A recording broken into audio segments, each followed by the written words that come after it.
Et tu dis, Chloé, quand on devient aidante, proche aidante, on devient tout Oh mon Dieu, oui. pour cette personne-là. On devient ses bras, sa tête, ses yeux, ses pieds, ses mains, son corps, son sexe, on devient tout. On n'existe que par l'autre parce que l'aidante s'oublie. Je fais ce que j'ai besoin de faire. Ça veut dire? Ça veut dire j'en prends plus, j'en prends trop des fois. On développe une routine, puis c'est une routine qu'on change au fur et à mesure que les symptômes deviennent de plus en plus difficiles à gérer. Comme avant la pandémie, ma mère était capable de rester à la maison seule. Fait que je lui faisais un tableau pour la journée. Je mettais le jour, la date, la température, ces repas que j'avais préparés qui lui restaient juste à réchauffer. C'est tellement tabou, en fait, de parler de cette maladie-là, de parler d'aidance, de parler du lien qu'on a avec le proche qui est atteint, que on a l'impression que ça ne supporte aucune aspérité, aucune anomalie, alors que toutes nos histoires de famille sont compliquées. On fait ce qu'on peut. Ouais. On fait ce qu'on peut. On vit avec le doute. On finit par se dire... moi, c'est clair que les plus vieux en ont écopé aussi parce que je pouvais pas être autant présente que j'aurais voulu pour eux autres. Bien là, excuse-moi, il faut que j'aille m'occuper de Rachel, là. Non, j'ai pas le temps là, de ça, là. Rachel est dans le bain. Tu veux-tu jeter un œil sur Rachel pendant que je vais juste aider ta sœur avec ses devoirs? La deuxième fois que je l'ai amené en répit dans un CHSLD, je savais qu'il s'en allait en répit, mais je savais très bien qu'il ne reviendrait pas à la maison. Puis je vais me souvenir de ça toute ma vie. On est dans le taxi, puis il adorait faire des selfies. Alors, on a fait un selfie, puis il sentait bien qu'il y avait quelque chose de grave qui était pour arriver.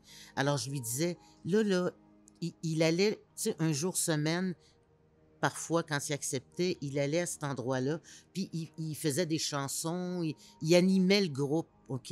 Fait que là, je disais, ils t'attendent. Pour ton show, tu vas aller faire Tu vas faire ton spectacle, show, oui. ils t'attendent. Tu vas avoir du succès. Puis là, il était content, là. Fait que c'est comme ça que je suis allée le reconduire. Ouais. Un état de fatigue extrême. J'étais, la larme à l'œil régulièrement. Lui, il dormait quand même assez bien, mais moi, je ne dormais pas vraiment parce que le temps qu'il se lève, que je ne l'entende pas, trop fatigué, je vais le manquer, etc. Alors, ma fille a passé beaucoup de temps à la maison. Elle était en arrêt de travail à ce moment-là, puis elle me disait, non, ça n'a pas de bon sens.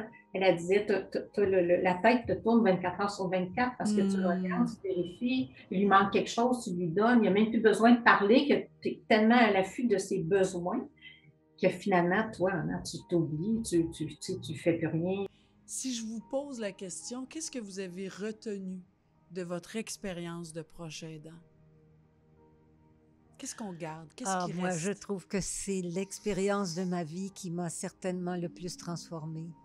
Il faut dire que j'écrivais beaucoup, hein, et ça aide beaucoup à identifier, tiens, j'ai changé. Tout à coup, en écrivant, je m'apercevais qu'un changement s'était opéré à l'intérieur de moi.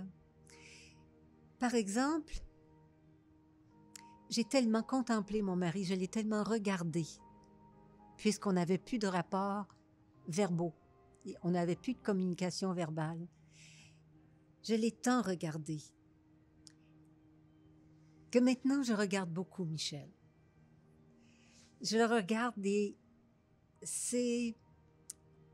je crois que l'intensité d'aimer, je l'ai beaucoup développée. J'étais dans le moment présent.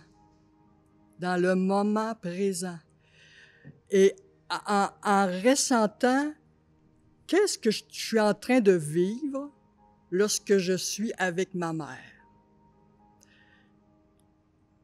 Pas à penser, oh là, ma mère, elle sourit plus, ma mère me reconnaît plus, ma mère est plus capable de manger toute seule. J'étais pas là-dedans. J'étais dans accepter ce qui est de ma mère. Wow.